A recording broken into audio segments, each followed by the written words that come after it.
back in 2018 that the United States announced that the main threat to U.S. security is no longer international terrorism, it's Russia and China.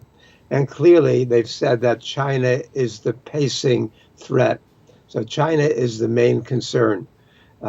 Russia is a secondary concern. Russia poses a military threat.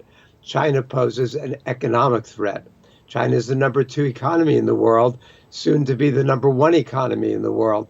If the U.S. wants to maintain its global dominance, which it's had since World War II, then it has to defeat China, it believes.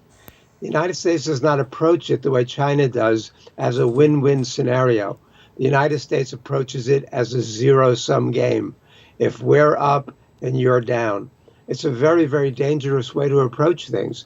And as part of the overall militarization we see going on across the Pacific, we see it with the new U.S. bases in the Philippines. We see it with the Quad Agreement.